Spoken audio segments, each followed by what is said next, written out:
Baik, kami dari kelompok 4 akan menjelaskan tentang sistem biaya standar.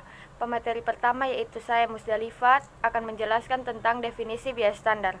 Biaya standar adalah biaya yang ditentukan di muka yang merupakan jumlah biaya yang seharusnya dikeluarkan untuk membuat satu satuan produk atau untuk membiayai kegiatan tertentu. Di bawah asumsi kondisi ekonomi, efisiensi, dan faktor-faktor lain tertentu. Kata-kata yang seharusnya dikeluarkan mengandung arti bahwa biaya yang ditentukan di muka merupakan pedoman dalam pengeluaran biaya yang sesungguhnya. Jika biaya yang sesungguhnya menyimpang dari biaya standar, maka yang dianggap benar adalah biaya standar, sepanjang asumsi-asumsi yang mendasari penentuannya tidak berubah. Saya akan menjelaskan tentang materi kedua, yaitu manfaat-manfaat sistem biaya standar dalam pengendalian biaya. Sistem biaya standar memberikan pedoman kepada manajemen berapa biaya yang seharusnya untuk melaksanakan kegiatan tertentu, sehingga memungkinkan mereka melakukan pengurangan biaya dengan cara perbaikan metode produksi, pemilihan tenaga kerja, dan kegiatan lainnya. Sistem biaya standar yang menyajikan analisis penyimpangan biaya sesungguhnya dari biaya standar memungkinkan manajemen melaksanakan pengolahan mereka dengan prinsip kelainan, dengan memusatkan perhatian mereka terhadap keadaan-keadaan menyimpang dari keadaan yang seharusnya. Saya Safa Sabia, saya akan melanjutkan materi sistem biaya standar yaitu tentang kelemahan biaya standar. Kelemahan biaya standar ialah tingkat keketatan atau kelonggaran standar tidak dapat dihitung dengan tepat. Meskipun telah ditetapkan dengan jelas jenis standar apa yang dibutuhkan oleh perusahaan, tetapi tidak ada jaminan bahwa standar telah ditetapkan dalam perusahaan secara keseluruhan dengan keketatan atau kelonggaran yang relatif sama. Yang berikut pusat pertanggungjawaban. Pusat pertanggungjawaban adalah suatu unit organisasi di dalam perusahaan yang dipimpin oleh seorang manajer yang bertanggung jawab. Secara umum, kegiatan setiap pusat pertanggungjawaban di dalam perusahaan adalah mengolah masukan menjadi keluaran. Jika masukan suatu pusat pertanggungjawaban dikalikan dengan harganya akan diperoleh biaya, sedangkan jika dikeluarkannya dikalikan dengan harganya akan diperoleh pendapatan pusat pertanggungjawaban tersebut. Semua pusat pertanggungjawaban dapat diukur masukannya, tetapi tidak semua keluaran pusat pertanggungjawaban dapat diukur secara kuantitatif. Yang berikut, prosedur penentuan biaya standar. Prosedur penentuan biaya standar ini dibagi ke dalam 3 bagian. Yang pertama, biaya bahan baku standar. Biaya bahan baku standar ini ialah penentuan kuantitas standar bahan baku, dimulai dari penetapan spesifikasi produk, baik mengenai ukuran, bentuk, warna, karakteristik pengolahan produk, maupun mutunya. Dari spesifikasi ini, kemudian dibuat kartu bahan baku yang berisi spesifikasi dan jumlah tiap-tiap jenis bahan baku yang akan diolah menjadi produk selesai. Yang kedua, biaya tenaga kerja standar. Seperti halnya biaya bahan baku standar, biaya tenaga kerja standar terdiri dari 2 unsur. Yang pertama, jam tenaga kerja standar, dan yang kedua, tarif upah standar. Syarat mutlak berlakunya jam tenaga kerja standar adalah: yang pertama, tata letak pabrik yang efisien dengan peralatan yang modern sehingga dapat dilakukan produksi yang maksimum dengan biaya yang minimum. Yang kedua, pengembangan staf perencanaan produksi agar supaya aliran proses produksi lancar tanpa terjadi penundaan dan kesimpangsiuran. Yang ketiga, biaya overhead pabrik standar. Tarif overhead standar dihitung dengan membagi jumlah biaya overhead yang dianggarkan pada kapasitas normal dengan kapasitas normal. Manfaat utama tarif overhead standar ini yang meliputi unsur biaya overhead pabrik variabel dan tetap adalah untuk penentuan harga pokok produk dan perencanaan, agar supaya tarif overhead standar ini dapat bermanfaat untuk pengendalian biaya. Maka, tarif ini harus dipisahkan ke dalam pabrik variabel dan tetap. Pengendalian biaya overhead pabrik dalam sistem biaya standar perlu dibuat anggaran fleksibel, yaitu anggaran biaya untuk beberapa kisaran kapasitas. Oke, yang jenis standar ini terbagi ke dalam 4 bagian, yaitu yang pertama standar teoritis, yaitu standar yang pelaksanaannya sulit untuk dicapai. Akuntansi pada awalnya dikenal sebagai untuk menggunakan standar teoritis, yaitu suatu asumsi yang mendasari standar teoritis adalah merupakan tiket yang paling efisien yang dapat dicapai oleh pelaksanaan. Kebaikan dari standar teoritis ini ialah standar ini dapat digunakan dalam jangka waktu yang relatif lama. Yang kedua, rata-rata biaya waktu yang lalu Pada bagian ini ditentukan dengan menghitung rata-rata biaya yang diperoleh yang telah lampau. Standar ini cenderung merupakan yang longgar sifatnya. Yang ketiga yaitu standar normal. Pada standar normal ini ditaksir pada masa yang akan datang di bawah asumsi keadaan ekonomi dan kegiatan normal. Pada kenyataannya standar normal ini didasarkan pada rata-rata biaya di masa lalu yang disesuaikan dengan taksiran keadaan biaya di masa yang akan datang. Yang keempat, pelaksanaan terbaik yang dapat dicapai. Standar jenis ini paling banyak digunakan dan merupakan kriteria yang paling baik untuk pelaksanaannya. Standar ini didasarkan pada tindak pelaksanaan terbaik yang dapat dicapai dengan menghitung ketidakefisienan kegiatan yang dapat dihindari terjadinya. Sekian dari saya, terima kasih. Baik, materi berikutnya adalah penyimpangan biaya sesungguhnya dari biaya standar. Namun sebelum kita membahas lebih dalam tentang materi ini, alangkah baiknya kita mengetahui apa itu penyimpangan sesungguhnya dari biaya standar. Penyimpangan sesungguhnya dari biaya standar disebut sebagai selisih atau variance. Selisih biaya sesungguhnya dari biaya standar ini dianalisis, dan dari analisis ini diselidiki penyebab terjadinya, untuk kemudian dicari jalan untuk mengatasi terjadinya selisih yang merugikan. Standar harus ditetapkan oleh orang yang paling baik, terlatih, dan berpengalaman menilai bagaimana seharusnya pelaksanaan yang baik. Hal ini sering merupakan suatu kerjasama di antara para staf dari beberapa divisi perusahaan. Unsur-unsur standar umumnya terdiri dari yang pertama, standar biaya bahan baku, yang kedua, standar biaya tenaga kerja langsung, dan yang ketiga, standar biaya overhead. Oke, baik. Di sini saya sebagai pemateri selanjutnya, saya akan menjelaskan mengenai analisis selisih biaya produksi langsung. Ada 3 model analisis selisih biaya produksi langsung. Yang pertama, model 1 selisih atau the one way model. Yang kedua, model 2 selisih atau the two way model. Dan yang ketiga, model 3 selisih atau the three way model. Yang pertama, model 1 selisih. Dalam model ini, selisih antara biaya sesungguhnya dengan biaya standar tidak diperah ke dalam selisih harga dan selisih kuantitas, tetapi hanya ada satu macam selisih yang merupakan gabungan antara selisih harga dengan selisih kuantitas. Jadi dalam selisih analisis biaya produksi hanya akan dijumpai 3 selisih, yaitu selisih biaya bahan baku, selisih biaya tenaga kerja langsung, dan selisih biaya overhead pabrik. Hasil perhitungan selisih diberi tanda L atau selisih laba atau selisih yang menguntungkan, dan tanda R atau selisih rugi. Analisis selisih dalam model ini dapat digambarkan dengan rumus sebagai berikut, yaitu ST sama dengan buka kurung HST kali KST tutup kurung buka kurung HS kali KS, di mana ST itu sama dengan total selisih, HST sama dengan harga standar, KST sama dengan kuantitas standar, HS sama dengan harga sesungguhnya, dan KS sama dengan kuantitas sesungguhnya. Kita ambil contoh soal, yaitu PT AJP menggunakan sistem biaya standar. Biaya bahan baku standar per unit produk ditentukan sebesar 100.000 kg dengan harga Rp500. Biaya bahan baku sesungguhnya untuk produksi dalam bulan Januari 19 dikali 1 sebanyak 1.090.000 kg dengan harga Rp550. Yaitu kita masukkan ke dalam rumus, ST sama dengan 500 dikali 100.000 dikurang 550 dikali 90.000 sama dengan 5 juta.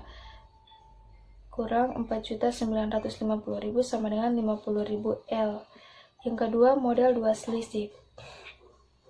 Dalam model analisis selisih antara biaya ini sesungguhnya dengan biaya standar dipecah menjadi 2 macam selisih, yaitu selisih harga dan selisih kuantitas atau efisiensi. Rumus perhitungan selisih dapat dinyatakan dengan persamaan sebagai berikut. SH sama dengan buka kurung HST kurang HS tutup kurung kali KS, itu untuk rumus menghitung selisih harga. Yang kedua, SK sama dengan buka kurung KST kurang KS tutup kurung kali HST, itu ya untuk perhitungan selisih kuantitas. Dalam hubungannya dengan biaya bahan baku, analisis selisih biaya bahan baku menjadi selisih harga dan selisih kuantitas ditunjukkan untuk membebankan tanggung jawab terjadinya masing-masing jenis selisih tersebut kepada manajer yang bertanggung jawab. Selisih harga yang timbul dan menjadi tanggung jawab manajer fungsi pembelian, sedangkan selisih kuantitas menjadi tanggung jawab manajer fungsi produksi. Kita masih menggunakan contoh soal pada model analisis 1, yaitu kita masukkan ke dalam rumus SH sama dengan HST kurang HS kali KS, yaitu SH sama dengan 500 dikali 550 dikali 90.000 sama dengan 4.500.000. Itu untuk R-nya. Yang kedua, SK sama dengan KS kurang KS kali HST, yaitu SK sama dengan 100.000 dikurang 90.000 dikali 550 sama dengan 5 juta, itu L-nya. Yang ketiga, model 3 selisih. Dalam model ini, selisih antara biaya standar dan biaya sesungguhnya dipecah menjadi 3 macam selisih berikut, yaitu selisih harga, selisih kuantitas, dan selisih harga atau kuantitas. Model 2 selisih menjadi tidak teliti untuk memisahkan selisih harga dan selisih kuantitas jika harga dan kuantitas standar masing-masing lebih tinggi atau lebih rendah dari harga kuantitas sesungguhnya, atau jika kuantitas sesungguhnya lebih tinggi dari kuantitas standar, namun sebaliknya harga sesungguhnya lebih rendah dari harga standar. Hubungan harga dan kuantitas standar dengan harga dan kuantitas sesungguhnya dapat terjadi dengan 3 kemungkinan berikut. Yang pertama, harga dan kuantitas standar masing-masing lebih besar atau lebih kecil dari harga dan kuantitas sesungguhnya. Yang kedua, harga standar lebih rendah dari harga sesungguhnya, namun sebaliknya kuantitas standar lebih tinggi dari kuantitas sesungguhnya. Harga standar lebih tinggi dari harga sesungguhnya, namun sebaliknya kuantitas standar lebih rendah dan kuantitas sesungguhnya. Dalam model 3 selisih ini, rumus perhitungan selisih harga dan selisih kuantitas tergantung dari jenis hubungan harga dan kuantitas standar dengan harga dan kuantitas sesungguhnya tersebut di atas. Harga standar dan kuantitas standar masing-masing lebih tinggi atau lebih rendah dari harga sesungguhnya dan kuantitas sesungguhnya. Halo teman-teman, di sini saya akan menjelaskan sedikit mengenai biaya overhead pabrik. Nah, biaya overhead pabrik di sini, perhitungan tarif biaya overhead pabriknya adalah menggunakan kapasitas normal. Sedangkan pembebanan biaya overhead pabrik sendiri terhadap produk itu menggunakan kapasitas sesungguhnya yang dicapai. Nah, dalam perusahaan yang menggunakan kapasitas standar, analisis biaya overhead pabriknya dipengaruhi pula oleh kapasitas standar. Nah, ada 4 model selisih di sini. Nah, 4 model selisih itu, yang pertama selisih model 1 selisih. Model 1 selisih itu di mana selisih biaya overhead pabriknya dihitung dengan cara mengurangi biaya overhead pabrik dengan tarif standar pada kapasitas standar dengan biaya overhead pabrik sesungguhnya. Nah, model yang kedua adalah model 2 selisih. Model 2 selisih di sini ada 2 macam, yaitu selisih terkendalikan dan selisih volume. Selisih terkendalikan sendiri itu adalah perbedaan biaya overhead pabrik sesungguhnya dengan biaya overhead pabrik yang dianggarkan pada kapasitas standar. Sedangkan selisih biaya volume itu adalah perbedaan antara biaya overhead pabrik yang dianggarkan pada jam standar dengan biaya overhead pabrik yang dibebankan kepada produk. Nah, selisih volume ini menggunakan kapasitas standar dengan tarif standar. Nah, yang model yang ketiga yaitu model 3 selisih. Model 3 selisih di sini ada 3 macam, yaitu selisih pengeluaran, selisih kapasitas, dan selisih efisiensi. Selisih pengeluaran sendiri adalah perbedaan biaya overhead pabrik sesungguhnya dengan biaya overhead yang dianggarkan pada kapasitas sesungguhnya. Sedangkan selisih kapasitas adalah perbedaan antara biaya overhead pabrik yang dianggarkan pada kapasitas sesungguhnya dengan biaya overhead pabrik yang dibedakan kepada produk pada kapasitas sesungguhnya. Nah, sedangkan yang terakhir yaitu selisih efisiensi. Selisih efisiensi itu tarif biaya overhead pabriknya dikalikan dengan selisih antara kapasitas standar dengan kapasitas sesungguhnya. Nah, model yang keempat yaitu model 4 selisih. Model 4 selisih di sini adalah peluasan dari model 3 selisih, yaitu model selisih efisiensi. Selisih efisiensi ini dibagi lagi menjadi 2, yaitu selisih efisiensi variabel dan selisih efisiensi tetap. Sekian dari saya, terima kasih. Baik, materi selanjutnya saya akan menjelaskan tentang akuntansi biaya standar. Secara garis besar, dalam akuntansi biaya standar dapat dibagi menjadi dua metode. Yang metode pertama yaitu metode ganda dan yang metode kedua yaitu metode tunggal. Perbedaan antara dua sistem akuntansi biaya standar tersebut terletak pada waktu penyajian informasi mengenai terjadinya penyimpangan antara biaya standar dengan biaya sesungguhnya kepada manajemen. Baik, saya pemateri selanjutnya, saya akan menjelaskan tentang metode ganda atau partial plan. Karakteristik metode ganda adalah yang pertama, rekening barang dalam proses dengan biaya sesungguhnya dan dikredit dengan biaya standar. Yang kedua, selisih biaya sesungguhnya dari biaya standar dihitung pada akhir periode akuntansi setelah harga pokok persediaan barang dalam proses ditentukan dengan harga pokok produk jadi.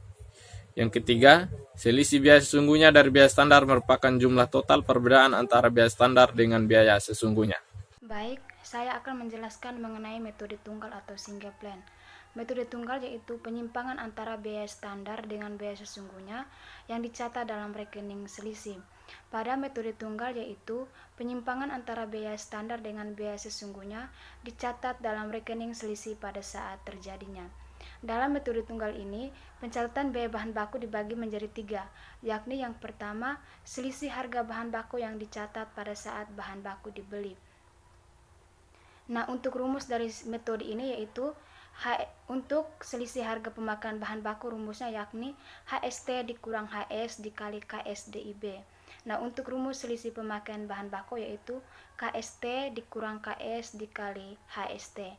KSDIB itu sendiri yakni kuantitas sesungguhnya bahan baku yang dibeli, KSDIP yakni kuantitas sesungguhnya yang dipakai, yang berikut KSTDIP yakni kuantitas standar yang seharusnya dipakai, yang berikut HS yakni harga sesungguhnya, dan yang terakhir HST yakni harga standar.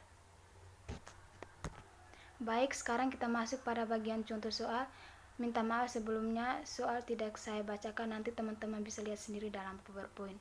Sekarang kita langsung ke cara kerja atau proses penyelesaiannya. Yang pertama, perhitungan selisih biaya bahan baku adalah sebagai berikut. Yang pertama, kita menghitung selisih harga pembelian bahan baku. Untuk harga pembelian standar yaitu 150.000 dikali 100 rupiah sama dengan 15 juta. Untuk harga pembelian sesungguhnya yaitu 150.000 dikali 90 rupiah sama dengan 13.500. Jadi selisih harga pembelian bahan baku yakni 1.500.000. Yang kedua, kita menghitung selisih pemakaian bahan baku. Untuk pemakaian standar yakni 2.000 dikali 50 kg dikali 100 rupiah sama dengan 10 juta. Untuk pemakaian sesungguhnya yakni 120.000 kg dikali 100 rupiah yakni 12 juta. Jadi selisih pemakaian bahan baku yakni 2 juta. Yang ketiga, kita menghitung selisih harga bahan baku yang dipakai. Kuantitas bahan baku yang dipakai sesungguhnya pada harga standar yakni 120.000 kg dikali 100 rupiah sama dengan 12 juta. Yang berikut, kuantitas bahan baku yang dipakai sesungguhnya pada harga sesungguhnya yakni 120.000 kg dikali 90 rupiah yaitu 10.800.000. Jadi selisih harga bahan baku yang dipakai yakni 1.200.000. Nah, jika selisih bahan baku dicatat pada saat bahan baku dibeli, jurnal yang dibuat oleh PT Rimendi pada saat pembelian dan pemakaian bahan baku adalah sebagai berikut. Persediaan bahan baku di debit sebesar 15 juta, utang dagang di kredit sebesar 13.500.000, selisih harga pembelian bahan baku di kredit sebesar 1.500.000, dan ini untuk mencatat pembelian bahan baku. Yang berikut, barang dalam proses bahan baku di debit 10 juta, selisih pemakaian bahan baku di debit sebesar 2 juta, dan persediaan bahan baku di kredit sebesar 12 juta.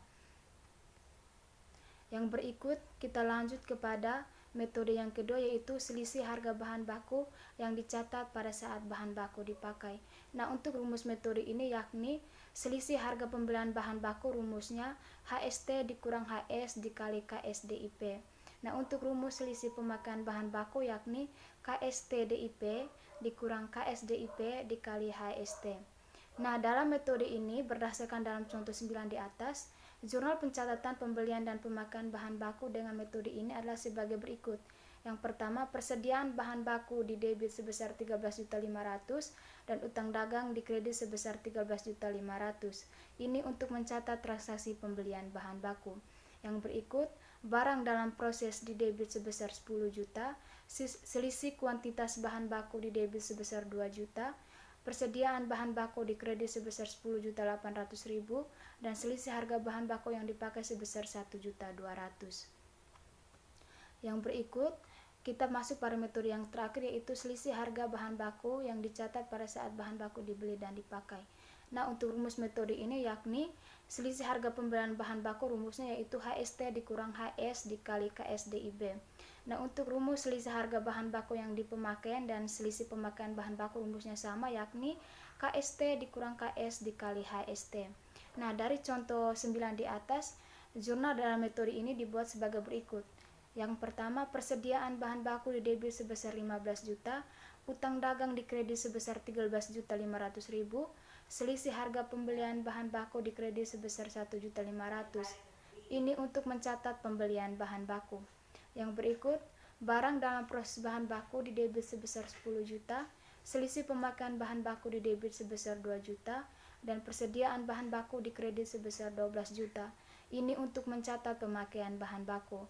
Yang berikut, selisih harga pembelian bahan baku di debit sebesar 1.200.000 dan yang berikut selisih harga bahan baku yang dipakai di kredit sebesar 1.200.000. Ini untuk mencatat selisih harga pembelian bahan baku yang melekat pada bahan baku yang dipakai dalam produksi. Saya akan menjelaskan tentang selisih komposisi bahan baku dan selisih hasil. Dalam perusahaan-perusahaan tertentu, seringkali terdapat kemungkinan untuk mengubah komposisi bahan baku yang dipakai dengan tujuan untuk merendahkan biaya dengan mutu dan kuantitas bahan yang baik. Penurunan biaya juga dapat dilakukan dengan perbaikan hasil bahan baku yang dipakai.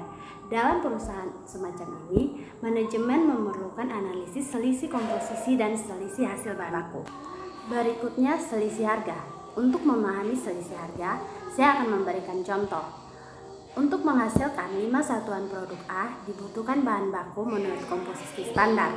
Dengan jenis bahan bakunya itu X dan Y, dengan kuantitasnya yaitu 6 kilo dan untuk dia jenis bahan baku X dan untuk jenis bahan baku Y 4 kilo. Teman-teman nanti bisa lihat di PPT kami. Di situ hasil dari untuk selisih harga didapat 170. Nah, hasil 170 itu didapat dari 90 ditambah dengan 80. Nah, 90 itu didapat dari 15 dikali dengan 6 kilo, yaitu kuantitas dikali dengan harga standar per kilo.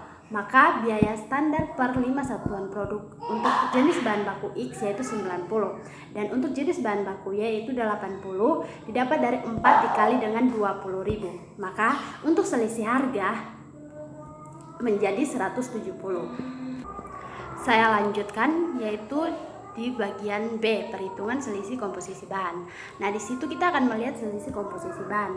Dengan saya memberikan contoh lagi, di situ selisih komposisi bahannya itu teman-teman bisa lihat di PPT kami yaitu 1000. Nah, 1000 itu didapat dari peran antara 15.000 tadi dikali dengan 200. Nah, hal tersebut di contoh yang ke ini juga tetap berpatokan dengan selisih harga. Kita menggunakan contoh yang sama tapi soal yang berbeda. Nah, untuk teman-teman ketahui 200 tersebut itu didapat dari selisih antara 5,200 kg dikurangi dengan 5,400 kg, maka selisihnya 200. Nah, di sini juga tetap jenis biaya bahan bakunya itu ada X dan Y. Jadi selisih untuk komposisi bahan bakunya itu menjadi 1000. Selanjutnya tentang perhitungan hasil bahan baku. Nah, di sini untuk menghitung hasil bahan baku, teman-teman bisa lihat di slide kami. Di situ hasil sesungguhnya itu harus 4,550 satuan. Nah, hasil menurut standarnya yaitu 50% dikali dengan 9.000 satuan. Jadi akan menghasilkan 4,500.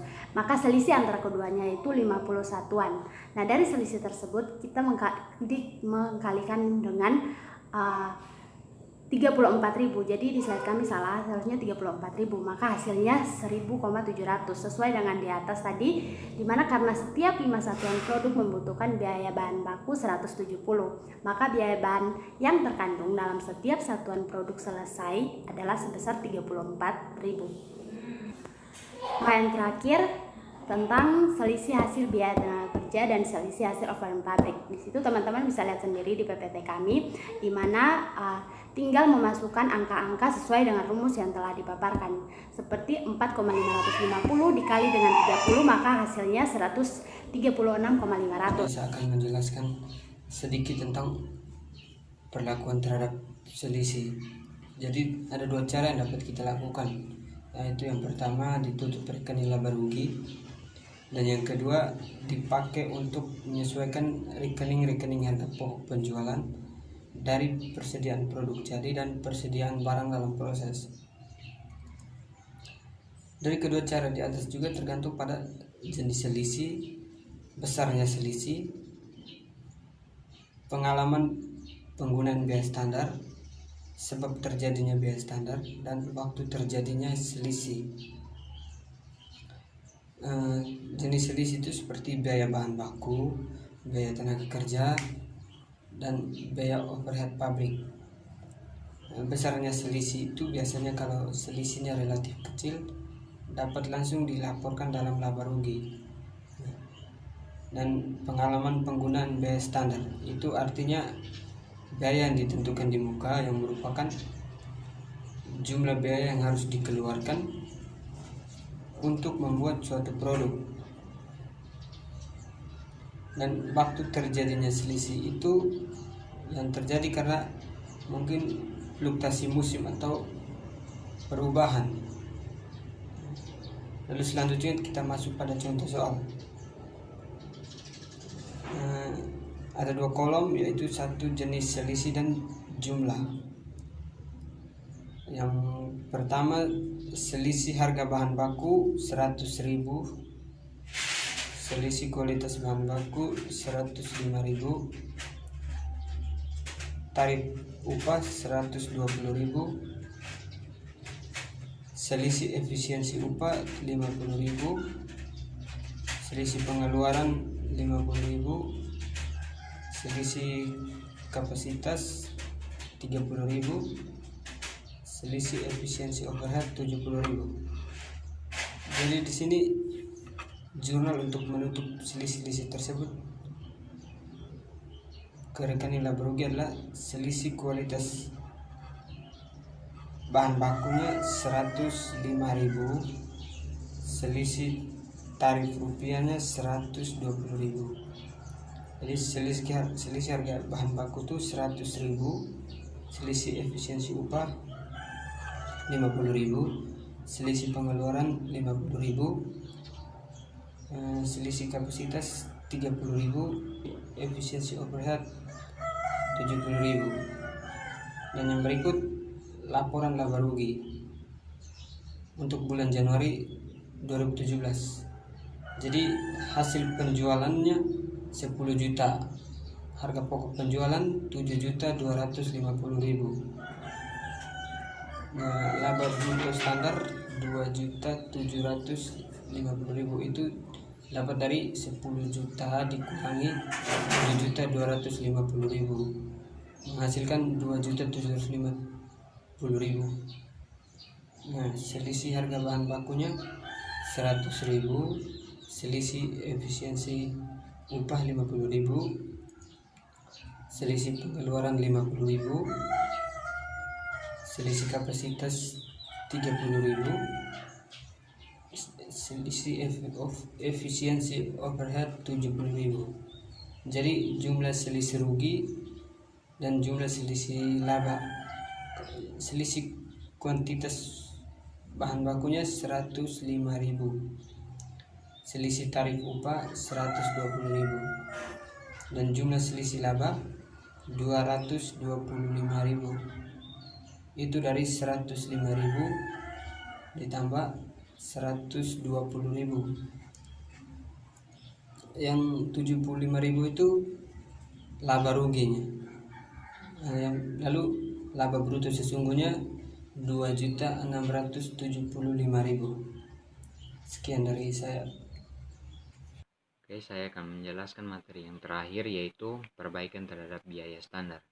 Perbaikan terhadap biaya standar ini terdapat dua pendapat. Yang pertama, mengatakan bahwa biaya standar tersebut harus diubah ke dalam laporan akuntansi. Laporan akuntansi sendiri ialah rentan waktu yang diperlukan dalam laporan keuangan. Maka dari itu, pelaporan biaya tersebut harus segera dilaporkan sehingga bisa mengetahui kekeliruan yang terjadi di dalam pelaporan tersebut. Pendapat yang kedua yaitu standar tersebut bila mengalami perbaikan, maka perubahan dari perbaikan tersebut akan menghancurkan pengukuran efisiensi.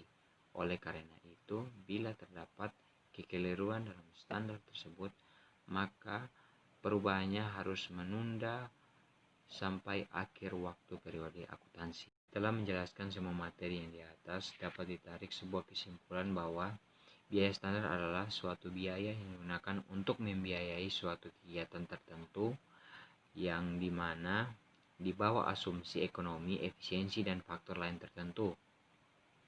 Sistem biaya ini juga dirancang untuk pengendalian suatu biaya dan juga cocok digunakan untuk proses pertanggungjawaban suatu biaya. Demikian kesimpulan yang dapat saya ambil.